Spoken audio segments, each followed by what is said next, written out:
If Cosmic Fury truly does mark the end of Power Rangers as we've traditionally known it to be, for the most part anyway, it feels oddly fitting to that end.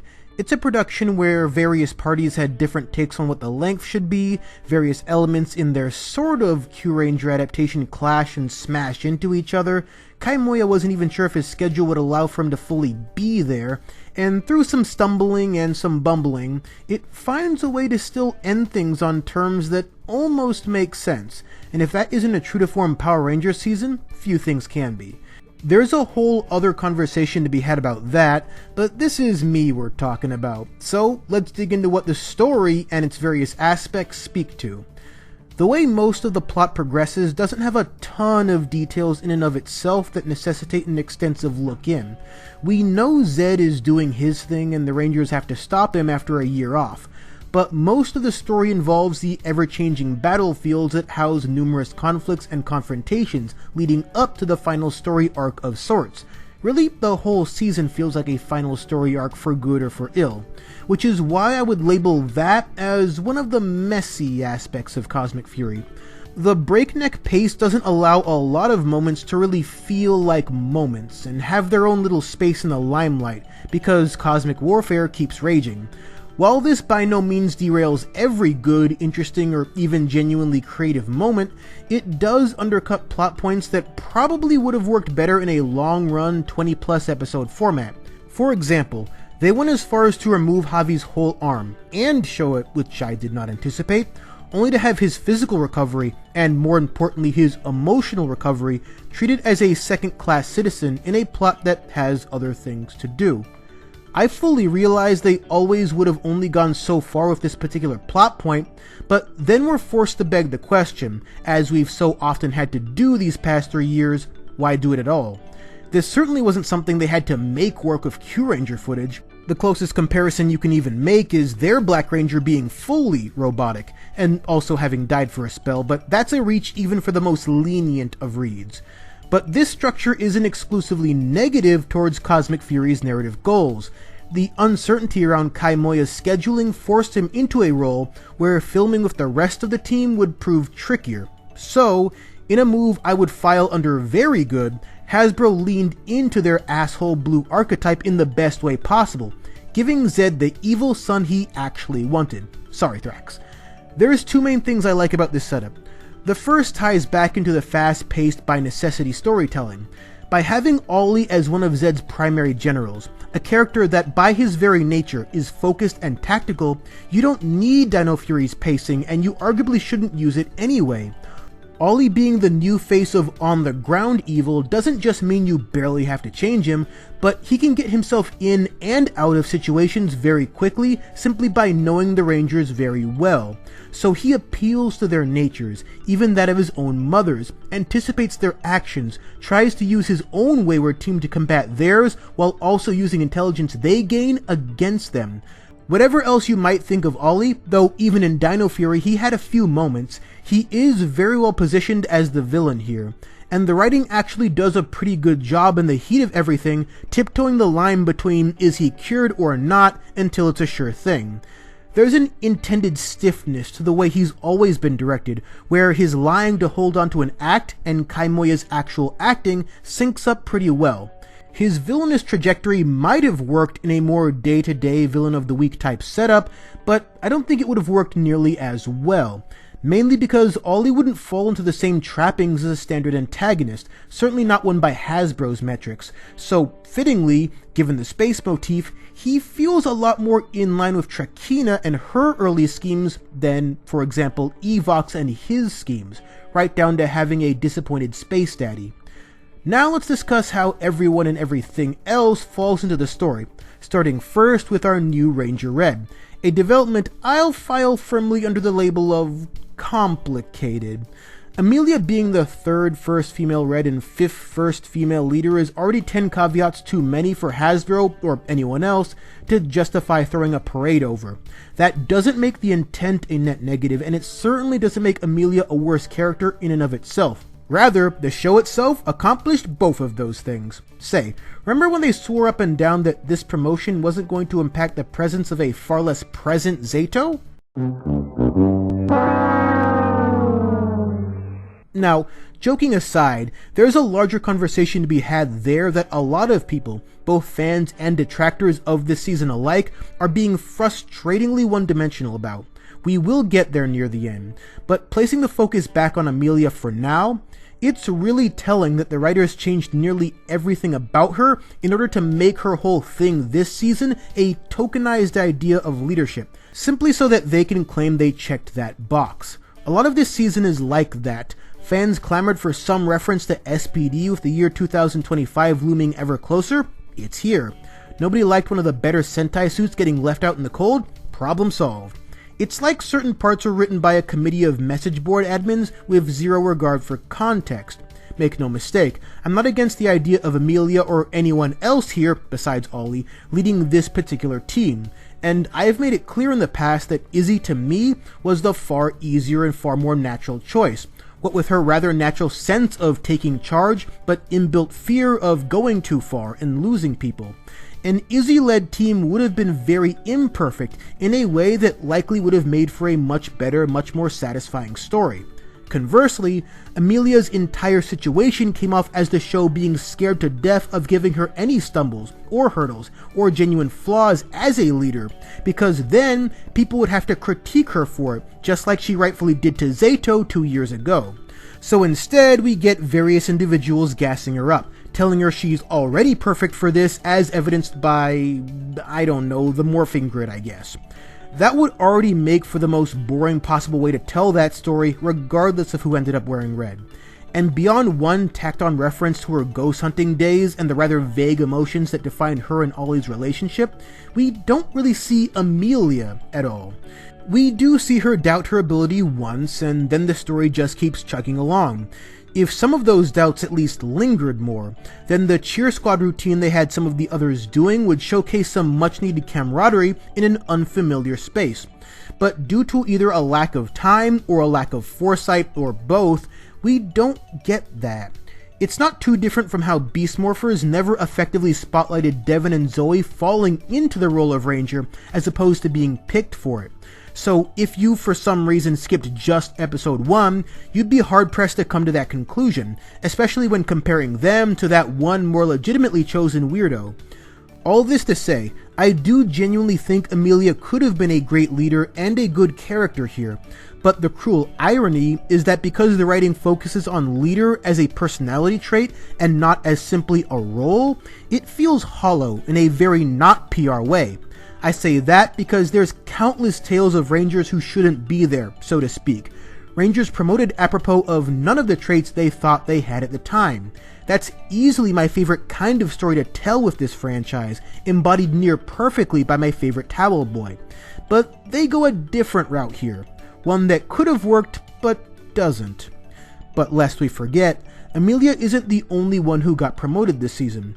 Nothing messy or complicated about this, because I find the idea of Orange Ranger Fern as one of the better ones this go round. And, by pure chance, I like her promotion for basically the same reason I critiqued Amelia's, because instead of taking something away to make this transition work, however haphazardly, we got something back instead. Here's what I mean by that. Generally speaking, I never had any issues with Fern in Dino Fury, but where I think they missed the mark is stripping her of that competitive killer side that, I'll remind you, is what drew Izzy to her in the first place.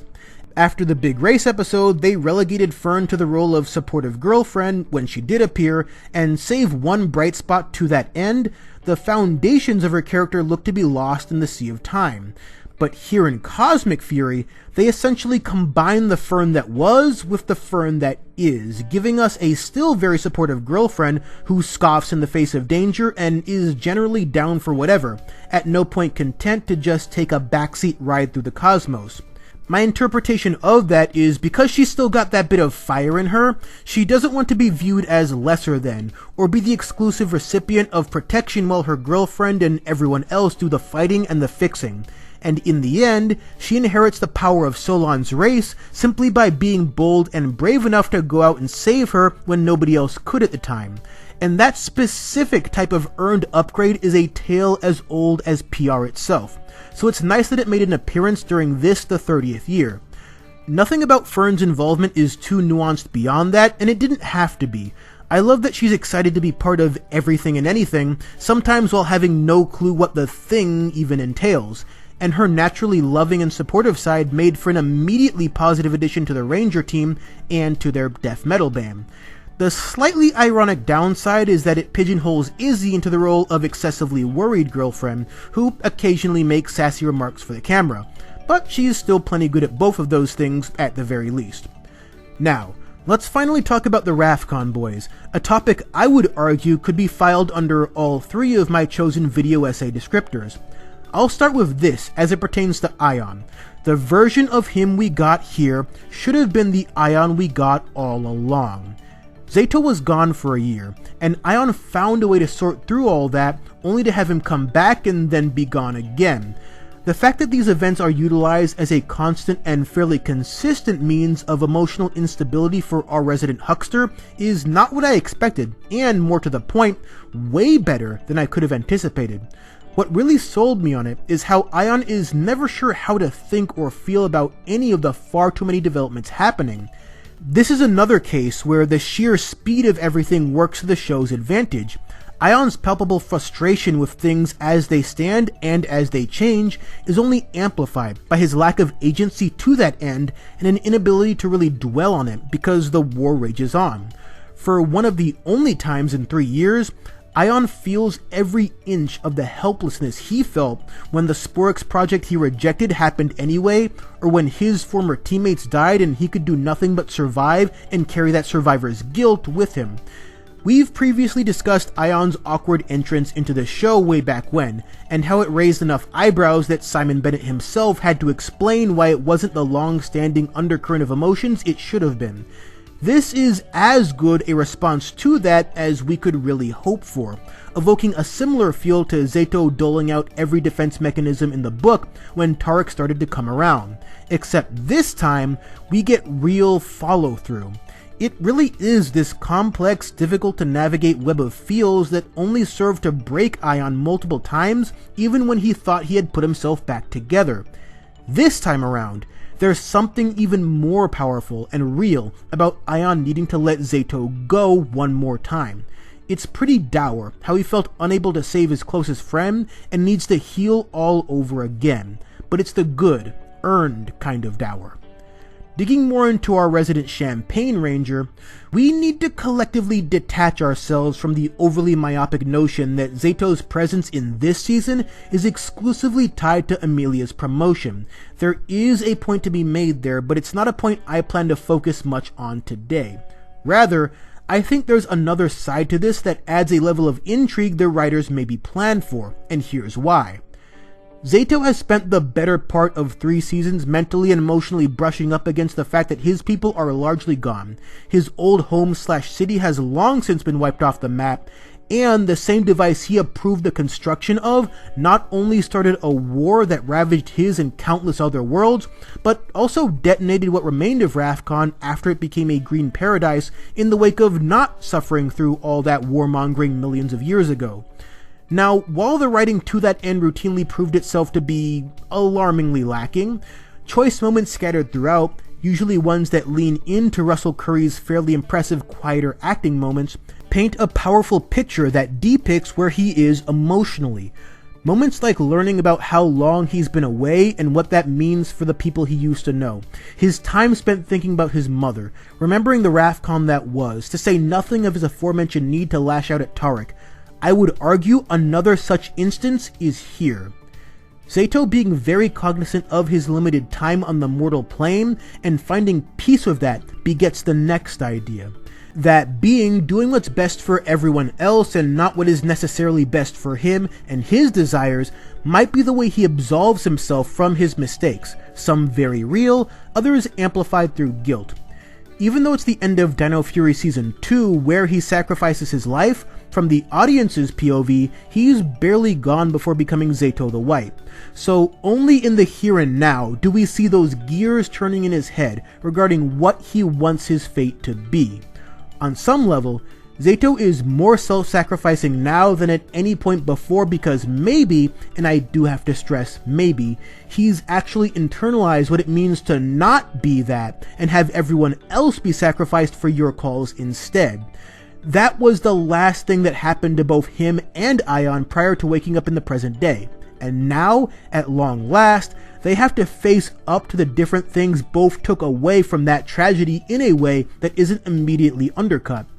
This didn't happen in Dino Fury's first finale. You'll recall he put Ollie's mom in the line of fire instead, and she got snatched up in record time, just as Ollie feared. Her ending up safe in the end doesn't change the faults in his thinking process, and it's a glaring flaw in an otherwise fine finale. But then Season 2 pushes the envelope just that little bit, and now here we are. In what sort of amounts to his final moment before becoming a fully fledged Morphin Master, knowing that his mortal form will expire, he doesn't hesitate to save the team he couldn't save all those years ago when his Ultrazord experiment went all the way wrong. There's an added layer to all of this as well. Spiritually awakened Zeto, as I've now decided to call him, is suddenly a lot more open to the idea of redemption. It doesn't quite congeal all the way, since it has no direct connection to the sentient beings he helped create and then imprison, Mucus being the exception, and I do love that scene so very much. But a lot of Hasbro writing specifically comes off as having an accidental contempt for the idea when not leveled at humans or human enough life forms, so at this point, I'll take what I can get. Even still, I think there is a power in connecting all of that to not just Zedd, but to the mythic plane that took center stage during the Waking Nightmares episode of Dino Fury.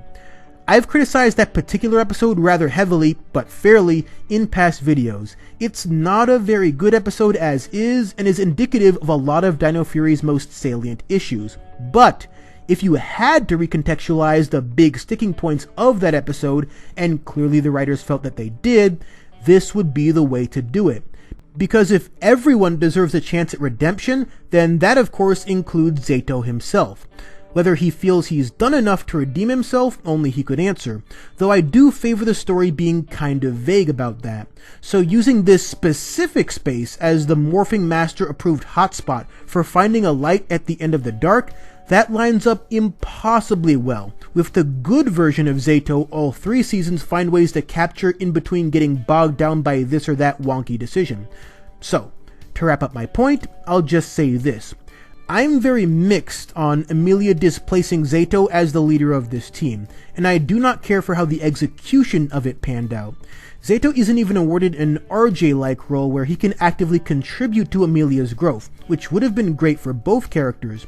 However, all that having been said, I think it would be short-sighted to dismiss Zeto's actual role in Cosmic Fury out of hand, because for as much as Amelia is pushed to be front and center, Zeto and Iyon still end up playing the most important roles regarding what this story is actually trying to be about, including but not limited to the fact that the return of the formerly evil Slither and Mucus brings redemption for them too.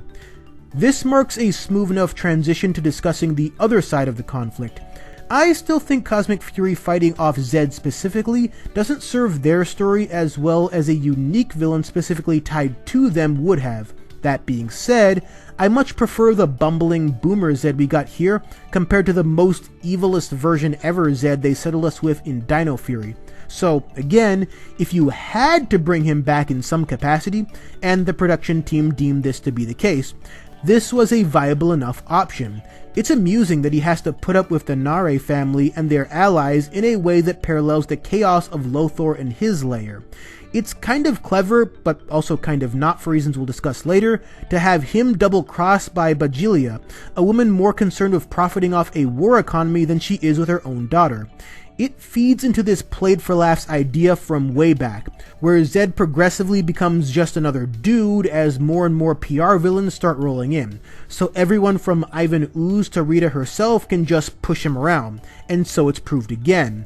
All of it is done in a cheeky, cheesy, very PR sort of way that mostly works here even if it might not have elsewhere.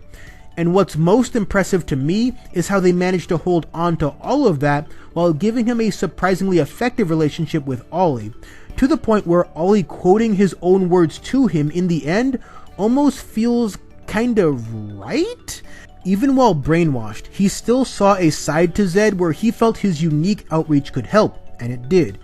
In a season that caps off with a baby coming into the world, it's a nice touch that this time around, they put enough stock into the inherent value of life, where even Zedd admits that he likes being alive more than being all-powerful and dead, so let's go with the sooner.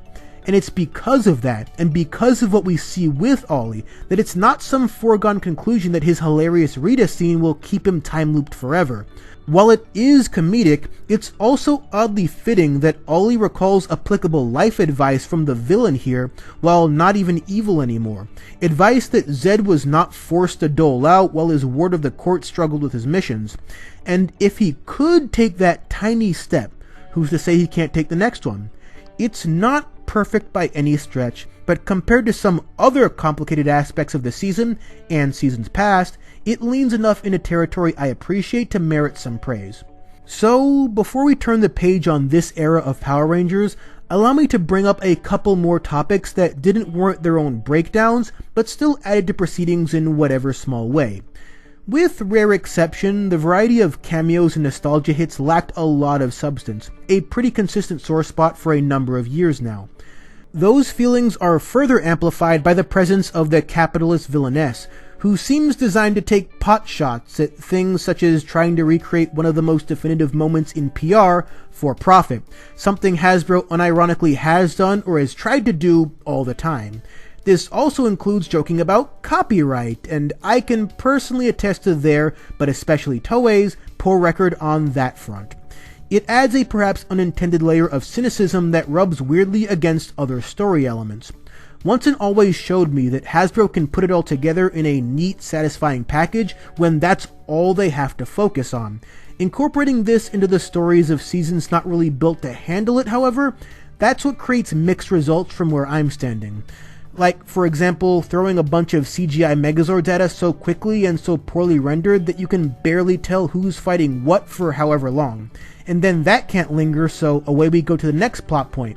I don't care for it because I'd have preferred seeing the Rangers do the thing as opposed to just their machines, even if that would mean using bad voiceovers again, like Connor from Beast Morphers level bad. I mean, hell, Min is right there and she doesn't even get a word in, and it would have been neat to see her interact with Rangers her own age for once. I'm never going to complain about more Billy time, and him building the cosmic powers is a nice touch, but this story really struggled to find a place for him beyond that, and the same could be said about Mick, especially since they couldn't show much cooler scenes like breaking out every Ranger team from Zedd prison and fighting back on that front. It's not exactly a one-to-one comparison, but it's curious. All this money spent and all this fan service employed, and they only ever allude to events that legendary battle actually showed. Yet that's the one people moan about. But that's neither here nor there. So let's end this minor details section on a high note. As mimetic as Coolio has become among the fan base, I like that Zeto's last words are of him, once more, trying so very hard to speak normal person speak. Zeto as a Ranger is one I really wish I did love, but never quite could. But what I've always been adamant about regarding his character's strengths is anytime he gets to be this fun-loving, derpy, happy-go-lucky alien uncle who has barely mastered human interaction. Despite dying, despite being brought back, despite wrestling with who even knows how many demons and losing his mortal form again, he's still Zeto. He's become a transcendent being powered by pure morphin energy, but he's still Zeto. As I've so often stated on so many occasions, the Power Rangers will always be people first, Morphin Masters included, and in what may very well be the last line of dialogue in what we know to be Power Rangers, that stance was once more vindicated. Should this be the last time a new Power Rangers season comes out in the traditional adaptation sort of way, I would be okay with that. It's not overselling it to say that this franchise has been with me basically my whole life and has given me more than I could ask for. I mean, hell, Lost Galaxy alone, if PR was only exclusively ever that, I'd still be talking about it the way fellow sci-fi geeks talk about Firefly. I could go on. God, do you guys know I could ever go on. But then this video would be another 6 or so pages and be impossible to edit on time. So, I'll give the floor to all of you on this one. In the comments, let's talk about our favorite Ranger experiences over these last 30 years. Really celebrate this exceedingly rare milestone. Because while this bow out season is fairly messy and plenty complicated, it still finds a way to be good. How good is for you to decide. So, until next time, thanks for watching.